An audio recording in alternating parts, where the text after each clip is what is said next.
Hey, everybody. I'm here to introduce tonight a Lancaster native, Ismail Smith-Wade-El. Saying it was real slow. He's proud to serve his hometown as member of City Council. Ismail has worked in behavioral health and drug and alcohol rehabilitation for the Catholic Diocese of Harrisburg and the Spanish American Civic Association. He worked for the Community Action Partnership as a grant writer and the lead researcher for the Commission to Combat Poverty. Lanco My Home, the Lancaster County Homeless Coalition, welcomed him to their staff in August of 2020. There, he works with the team providing housing solutions for Lancaster's most vulnerable. Currently, he also serves on the board of the United Way of Lancaster County and the Lancaster LGBTQ Coalition. His talk tonight, Virtue for Value, Meaning Making in the Political Space, is part of the Liberal Arts Department's Diverse Voices Speaker Series. This year, the series focuses on composing culture, specifically how artists use performance rhetoric to respond powerfully to the world around them. The speakers come from a wide range of arts backgrounds and use performance composition strategically to instigate discourse and action. The talk this evening will explore community organizing and political rhetoric as a means to enact social change. Without further ado, Ismail.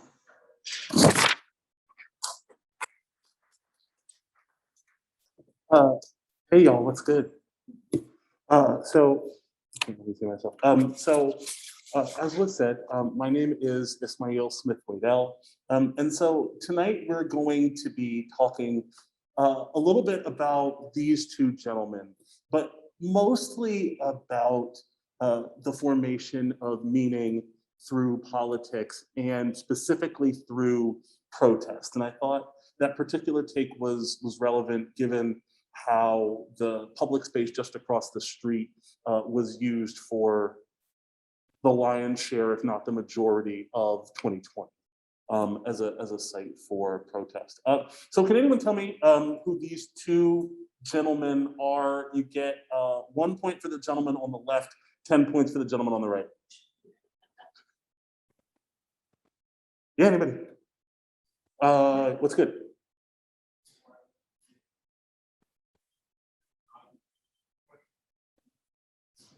So close. It is Bayard Rustin. Yep. So we have Martin Luther King Jr. and Bayard Rustin. Now, we're gonna be talking a lot about the civil rights movement, but I just want you to keep these two individuals and the civil rights movement in your mind as we move along. So first, I want to talk about the concept of meaning making.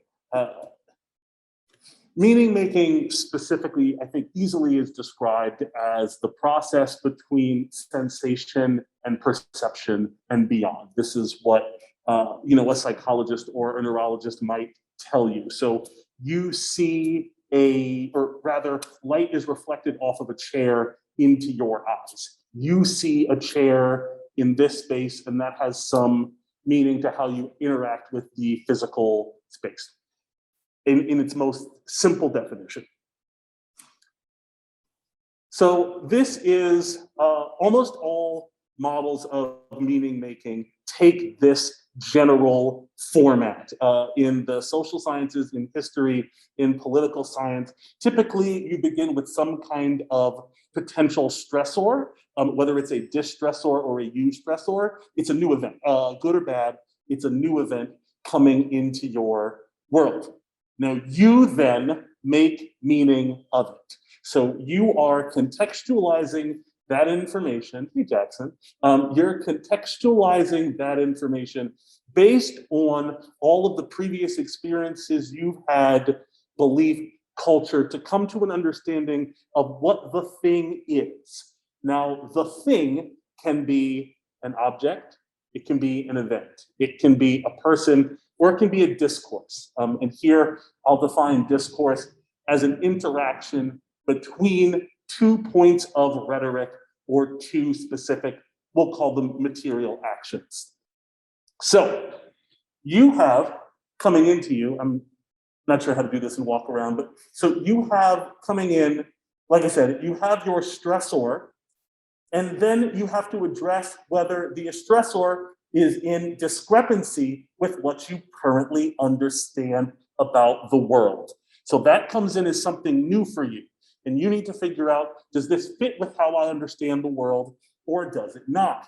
If it does fit with how I understand the world, or I can easily make it fit with how I understand the world, and I'll spare you the lecture on cognitive dissonance, we call that successful adjustment. I see this, it fits into my worldview, I keep it pushing.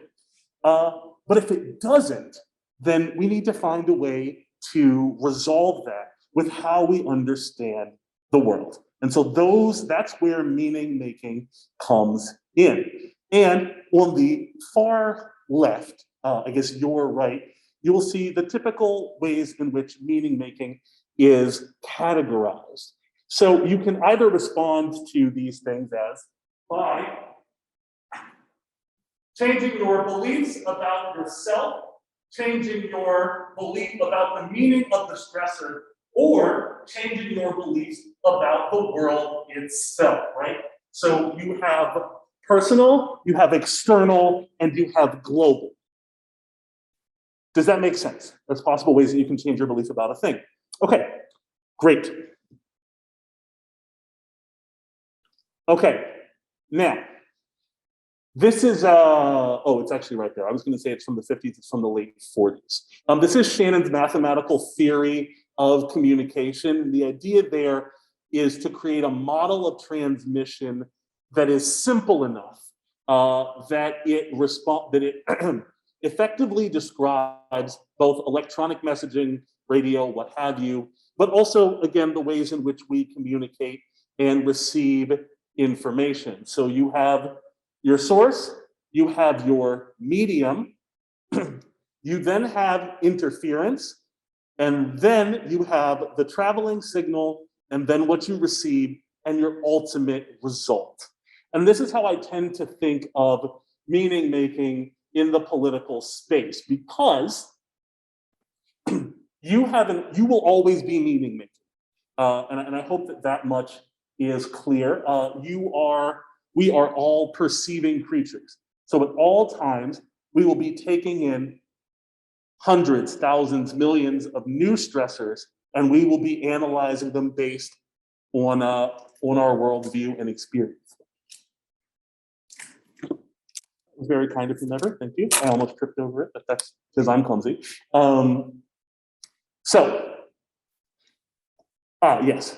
So when we are meaning making in the political space, we have a little more choice and a little more agency if we are aware that we are engaging in politics. So one of the things that I want to communicate to you this evening is that you, much in the same way that you are always engaging in meaning making, you are almost always engaging in political activity. So let me jump out a second, we'll jump back in.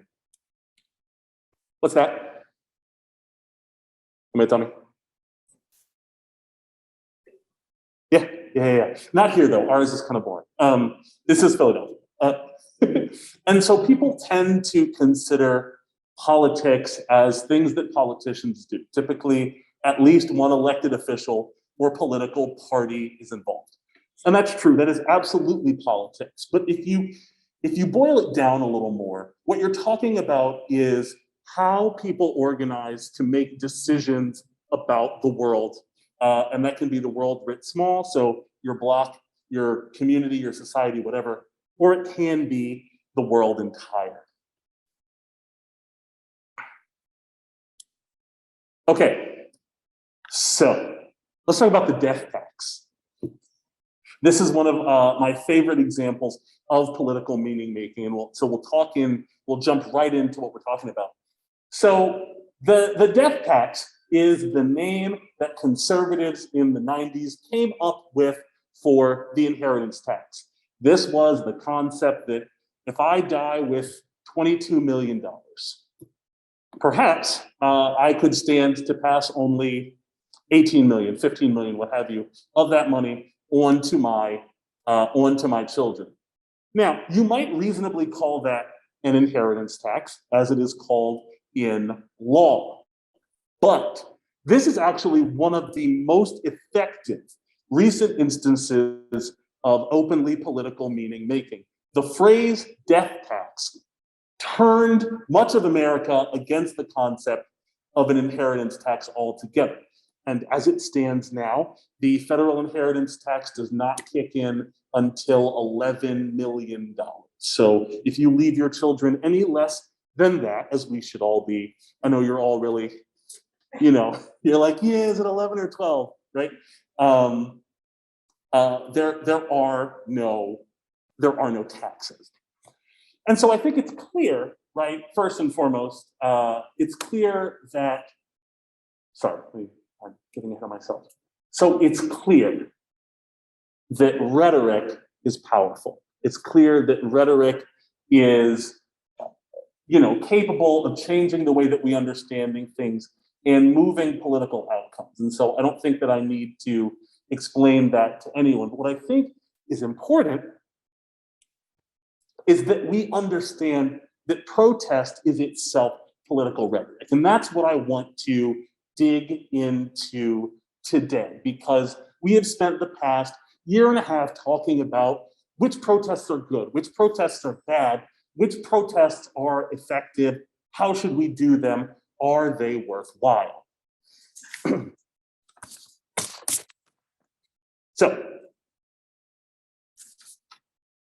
And that brings me to the title of my talk. We are primarily concerned when publicly evaluating protest with what I would describe as virtue. Is the protest civil? Is it responsible? Is it respectable? Do the agents engaging in the protest, are they the sort of people with which we relate? And this is itself a form of meaning making. And I think that is crucial to our understanding, because when we engage in protest, what we are doing is performing. Meaning making in general, especially in the political space, and particularly in terms of protest, has all the elements of performance. You have actors, you have set dressing, you have an audience, and relevantly, you have a duration. And each of these things contributes to the ultimate effect. We have a tendency, I think, to misunderstand or ask the wrong things of protest.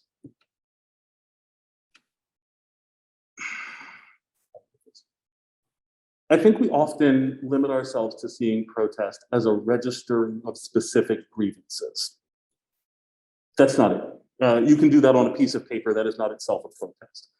What protest is a series of actions in resistance to a given status quo with the goal of realizing a particular outcome or series of outcomes.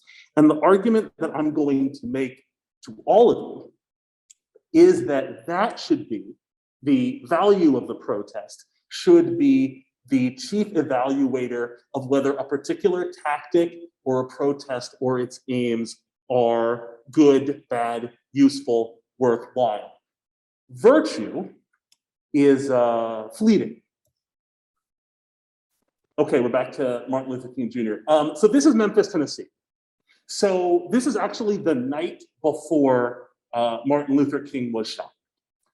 He's giving a speech to 20,000 striking sanitation workers. This is the famous mountaintop speech. And in this speech, and I know because we all love a good MLK quotation, in this speech he says, somewhere I read the right to assemble. Somewhere I read the right to freedom of speech, and somewhere I read that the greatness of America is the right to protest for right. Now, here, MLK is engaging in the kind of political meaning making I think that we most readily recognize. He is framing. So he is taking the grievance and the action of striking sanitation workers, and he is justifying it in the language of the United States Constitution. And the goal there is to conflate the two ideas. The goal is, because I will always be meaning making, you will always be meaning making. Your audience will do that inevitably. So if you want to make meaning effectively in the political space, you will need to offer people a conclusion to which to come. So if we jump our way back to the meanings made, political meaning making, framing your rhetorical framing is all about offering people the meaning that you want them to have. So here, MLK wants us to take the stressor, this citywide action, shut down Memphis, Tennessee. It was huge. And reframe it, understand it as something that is essentially American as apple pie, or say the Constitution, that indeed by taking this action, the striking sanitation workers were engaging in a fundamental American right and duty.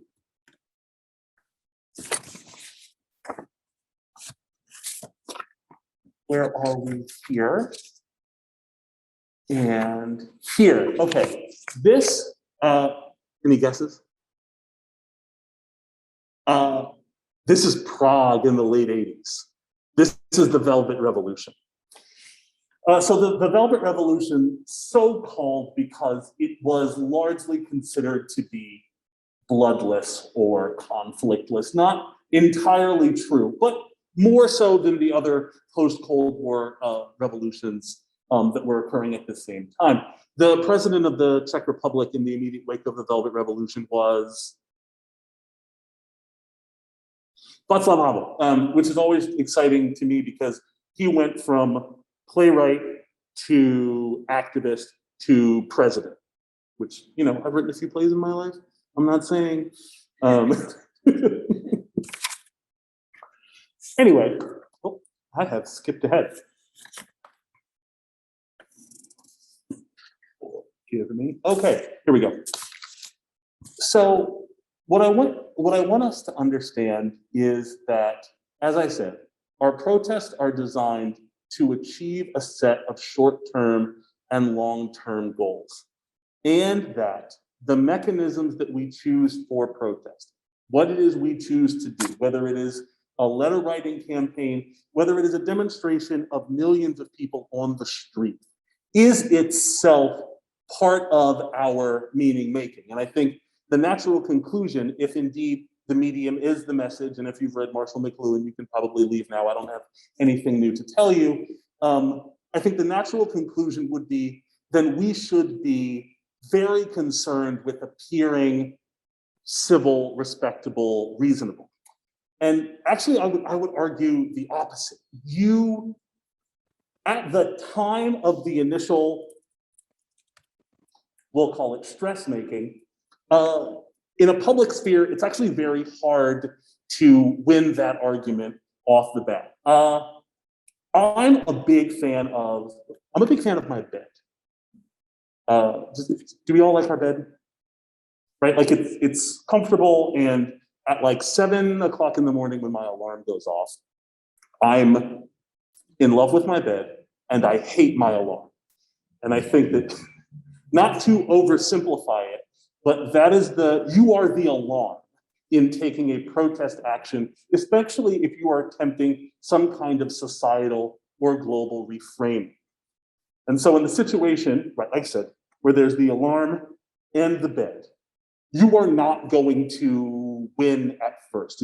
It's difficult to make an argument for global change and be immediately and universally welcomed, because you're asking people to give up not just their comfort, but the way that they understand the world, which, as we established in the beginning, we're very attached to, and is our primary home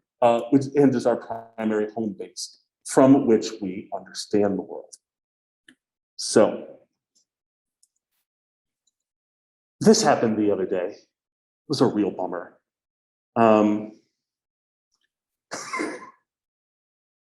So, okay, lesson 1, never meet your heroes. But indeed, I think this is probably all of our fates, and we probably don't want to admit it to some degree. We're all going to find a place where we're out of touch and are on the other side of an irony that we can't understand. And boy, oh boy, the replies to this tweet were wild. But somebody tell me, what's the core, what do you take away from this? You see this, what's the core message you take away from this?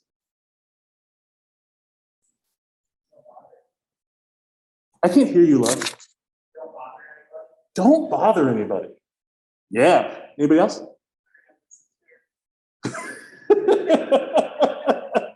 Good. Anybody else? You should be nice when you protest. I mean, right. And it is sort of, and I have to be honest, having been on both sides of it, as a member of city council, I think that we as a body are frequently guilty of this thing, really, of asking people to deliver their grievances to us in a way that can be safely or comfortably ignored. And so setting aside the morality of it, that's often what happens when an elected official is like, okay, don't confront me while I'm eating brunch, or don't message my personal Facebook, or don't whatever. Come to the meeting where I will offer you 3 minutes of time to, express your opinion on something that may be turning your world upside down. Deliver this to me in a way that does not cause me a great stress that I cannot resolve without discrepancy. And this will always be the chief reaction, because again, you are the alarm. And so what we may take comfort in is that there's a roadmap here. There's nothing new about this. So, remember these gentlemen? So in terms of, I'm gonna pop out for a second, I promise we'll come back. So a thing that's been really instructive to me in understanding modern advocacy and protest as a form of meaning making is understanding the relationship between these two men. So somebody correctly identified the name Bayard Rustin. Can anybody tell me anything about Mr. Rustin?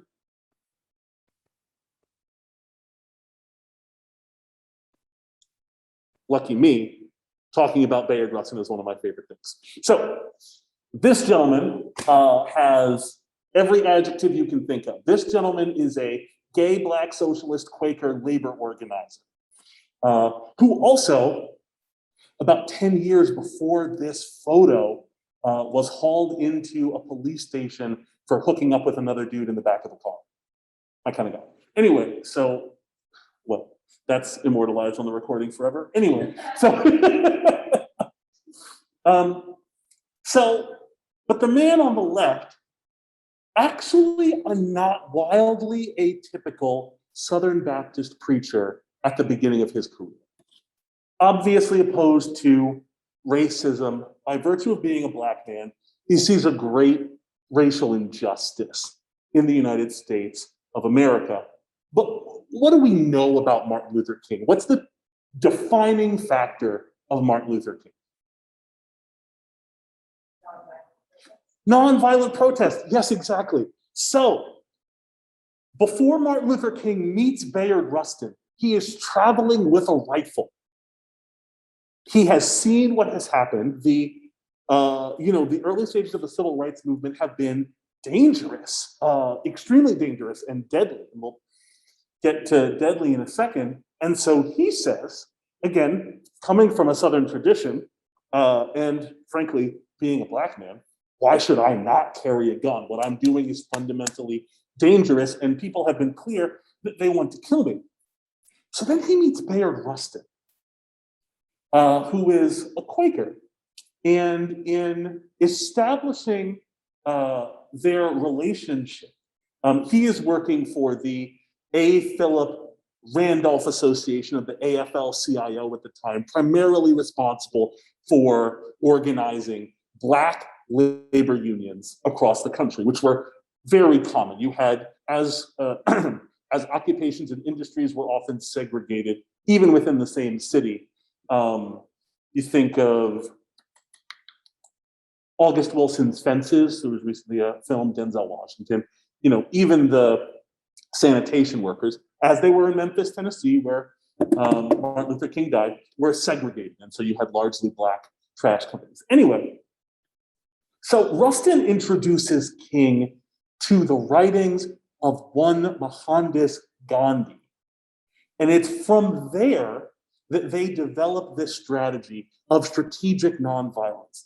And it's important to understand that it is strategic nonviolence. It was reliant on a couple of things. And it was also very timely. So you understand that in the late 50s and early 1960s, can anybody identify a recent invention that might have changed the way that we take in information? It would have been becoming popular very much at this time, especially in terms of national. You look like you've got something, man. Television. Yeah, so when you're talking about like national broadcasts, this was that time. It was still a fairly recent part of American life. And the Southern Christian Leadership Conference, the organization with which King primarily organized for much of his career, thought that they could use the visual of nonviolent mass civil disobedience to reach millions of Americans and shift public opinion. It was reliant on, frankly, knowing that they could be nonviolent and they would still be on the receiving end of violence and arrest, and they wanted people to see that. So again, stepping beyond the sort of obvious point that I've been trying to drive home the whole time, that the mechanism of your protest is part of your messaging itself, I also want to point out that shifting that public opinion was very important. So we'll go back one, right? And then we'll go forward one. I'm just gonna let y'all read that.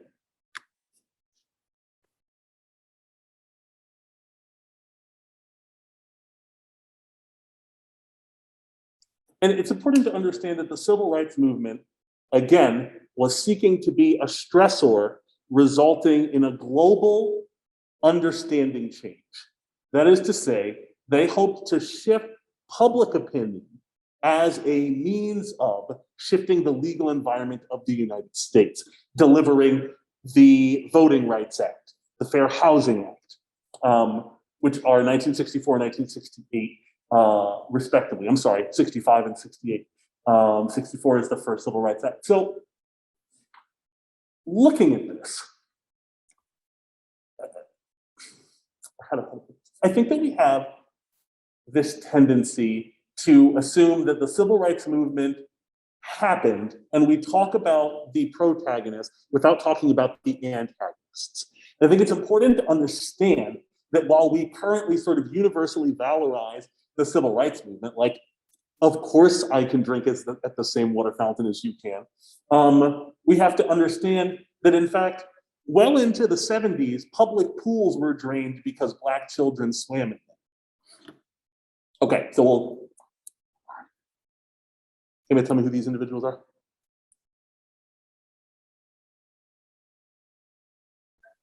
You got it, yep. There's Lewis up there. So again,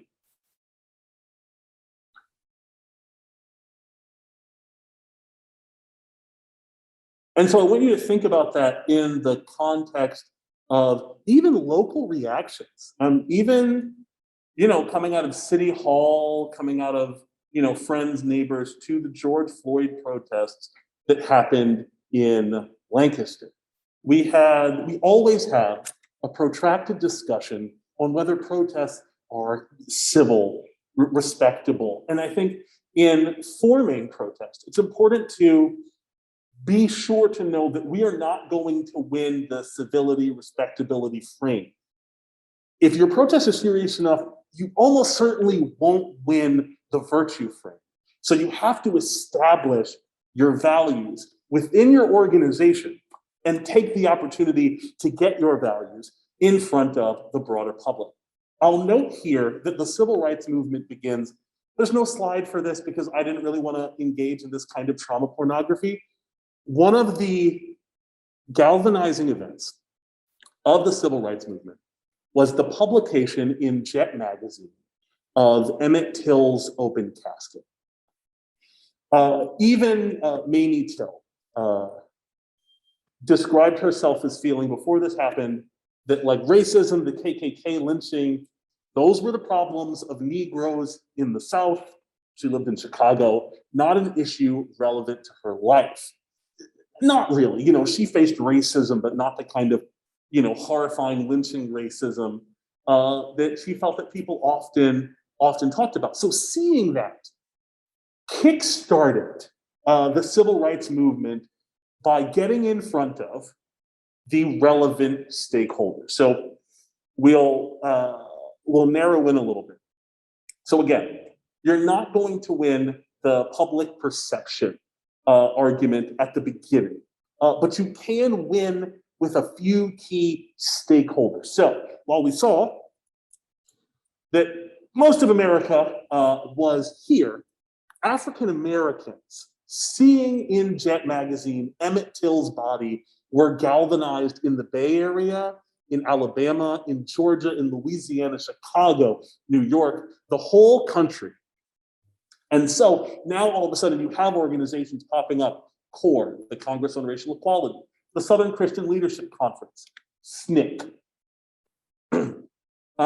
And so getting that message in front of the stakeholders and displaying the appropriate or relevant values that matter to them. And what's the value in, let's play a game. What's the value in the visual of Emmett Till's body? And I think that applies then, it doesn't necessarily apply now. But what's the value there? And I don't mean like, what's it worth? I mean, what is the moral or social notion communicated by that visual? If you had to take a guess.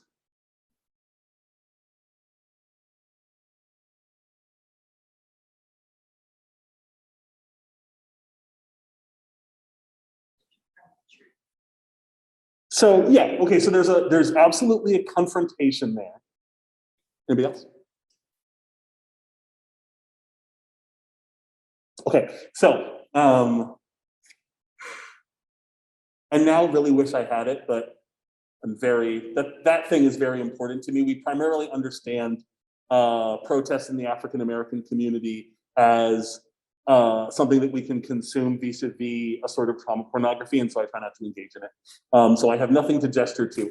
But it is, like Linda said, it is very much about confronting the truth, and indeed that a core value has been violated, the sanctity of our children. And I think it's important that Emmett Till was very young. We're all very defensive of children, and you can tell anytime when something happens to an adult, okay, that same thing happening to a child simply hits us different, and possibly that's evolutionary. But having that example nationally of a core value being contravened, and indeed a core comfort that many Negroes in the North, in the West, why did I say Negroes? Black people in the North and the West, not in the Deep South, essentially, were forced to confront this stressor and had to reevaluate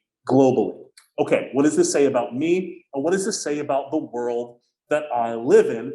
And many of them, enough of them, reorganize their thinking to say, I need to be involved, or I need to support these actions to deliver legal statutes on racial equality. And so you can actually get pretty far by introducing a stressor, again, if you offer the right frame. I want to read you all something. So as we're talking about King's approach of strategic nonviolence, and I wrote this and was as much trying to deliver the message as, if any of you are tomorrow, gonna go out and throw bricks at a cop car, don't actually do that. But there is a tendency, again, to focus on this civility and respectability. And I want to say out loud, that is a meaningful approach. And it works. It works best in tandem with other meaning-making approaches.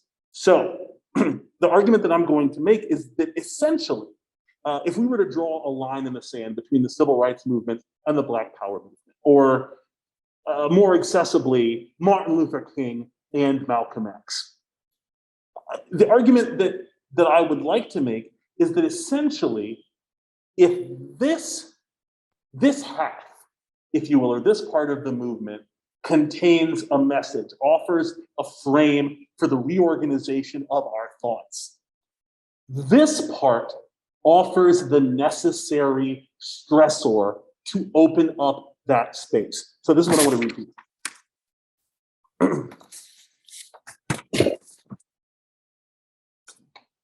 From SNCC, Student Nonviolent Coordinating Committee, organizer Gloria Richardson. We could go into meetings and say, well, either you deal with us or you will have Malcolm X coming in here. And they would just get hysterical. The police chief would say, oh no, okay, let's talk. And so I think, again, as much as we were all out in front of the police station last year, there's a tendency to say, okay, we're doing this right, they're doing this wrong. And the thing that has to be understood is effective meaning making comes together, again, around values. What are we trying to accomplish? What are we trying to change about the world? And not virtue in the sense that, like, okay, let's all be good and right and always appear morally upstanding. It is coming at it from different fronts that offers it power, creates the space for reorganization around systems of thought, and moves something called the Overton window. We all rely on people who are more extreme than we are to make our ideas come off reasonable. They're not our enemies, they're not rivals. Whether we know it or not, we are working in tandem in the meaning-making space. One of the organizations historically that most effectively embraced that, ACT UP. Can anybody tell me who or what ACT UP is actually? I'm a sucker for audience participation, come on. AIDS rights activists. Yeah, AIDS rights activist from a time when there were newspaper articles, right, like 8 gay men die of strange cancer, and from a time when Ronald Reagan was essentially pretending that this was not, a thing for much of his first term. So what was powerful about ACT UP was all of their protests were not direct action. Not all of their actions were sort of direct protests. Not all of them would be what you saw here or what you see here. And this is from the Latino caucus within ACT UP. It was that very thing that they had a number of sub-organizations that chose their activisms independently. So they had people in boardrooms and in city halls, and they also had people marching, taking to the street, being directly confrontational. And that is what empowered them to deliver the change that they did, and indeed still be active today. Now, maybe I think I'm a little young, though I think some of us will remember their die-in at St. Patrick's Cathedral. Yes? This is the most, I would say really, like in the past 50 years, perhaps the most like visible single protest action. So differentiating that from, for example, the whole summer that we had last year. The most visible single protest action in the past 50 years in America, which involved ACT UP members entering St. Patrick's Cathedral and laying down and dying, performing as though they were dying.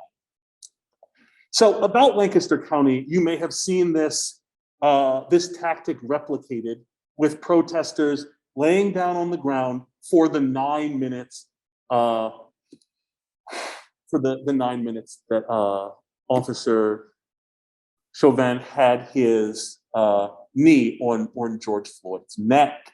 And it's pioneered really by ACT UP, but even that action sort of had its own internal diversion. One activist stood up on a pew and instead of quietly dying, started screaming, "You're killing us, stop killing us," in the middle of St. Patrick's Cathedral, in front of TV cameras and news reporters.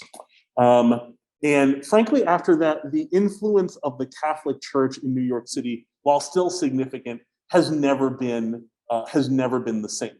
At the time, many activists within ACT UP were even a little, they were like, maybe that's too much. That's not where we, that's not what we came to do. But that act cemented their relevance in the public eye and ensured their longevity as an organization. It was perhaps the greatest stressor they could have generated. Okay, so all that being said, I will wind to a close. But to tell you that when you are in this process of meaning making, you have certain options in which to position yourself. So I look at this chart pretty frequently. So where you are in a position of visibility or power, we can all see this. I tend to think that we really have 4 options to respond to a crisis or stressor. So again, I'm now going to go all the way back to the beginning. Right? So here, right here is where either protest leaders, protesters, elected officials, maybe you, have the opportunity to position and ultimately attempt to reach the outcomes that you desire. In the meaning-making processes, immediately after the distress, you have the opportunity to offer a frame, to give somebody a conclusion to come to about how to reorganize their thinking. Typically, you have, sorry, I won't say typically because now I'm essentializing my own view, which is meaning making in itself. Look at that.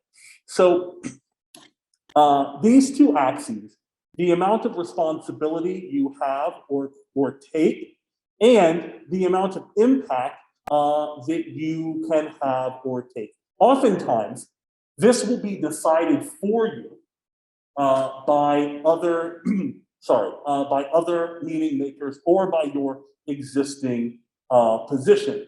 The amount of impact had, however, can largely be determined by how you position yourself. So for example, in the wake of a crisis, you can be the orchestrator, where you have high collective impact and high political responsibility. Whether you are the orchestrator or the stressor or the leader of whatever coming together or solution creation results, you have a high level of responsibility and a high level of impact. As an advocate, right, you are here in the low collective impact as an individual place, but in the high political responsibility.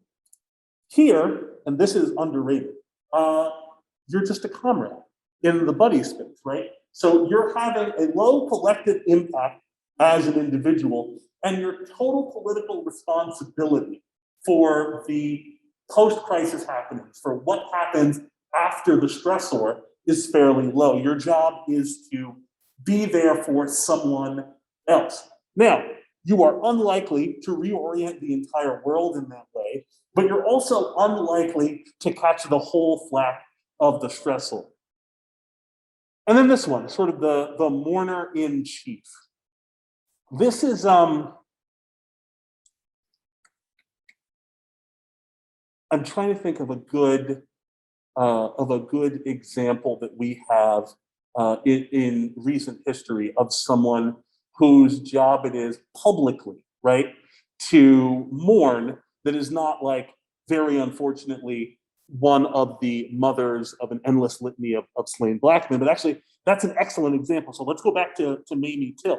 In terms of how much sort of blame or responsibility she would have been assigned for the racism, lynching, and violence that African Americans faced all across the United States, that would have been fairly low. But her impact, publicly sharing her distress, was very, very high, and indeed, I would argue, nation changing. So that's kind of what I've got. And I think, again, what I want you to take away, having thrown my notes somewhere, I do not know where, is that it's more important to establish your values, your specific set of goals and the moral changes you would like to see in the world, and offer them as a frame in the wake of distress, which you are either responding to or create yourself in an attempt to make meaning, than it is to sort of be good or be, I won't say be good, but be civil or be respectable. In fact, I'd go so far as to argue your ability to be civil and respectable, that is to say, not create significant discrepancy, is actually at direct odds with your ability to ultimately reframe how people understand the world or the situation. There are, if you don't upset the status quo, you can't change it, I think would be the simplest way to understand that. And I hope that over the past, way too much time, 45 minutes, I think, I've shown you that you actually have a variety of options, especially in the protest space, and that it is key, to offer people a reframing, not comfort, when engaging in the meaning making that hopefully leads to social change. That's my story, and I'm sticking to it. Happy to answer any questions.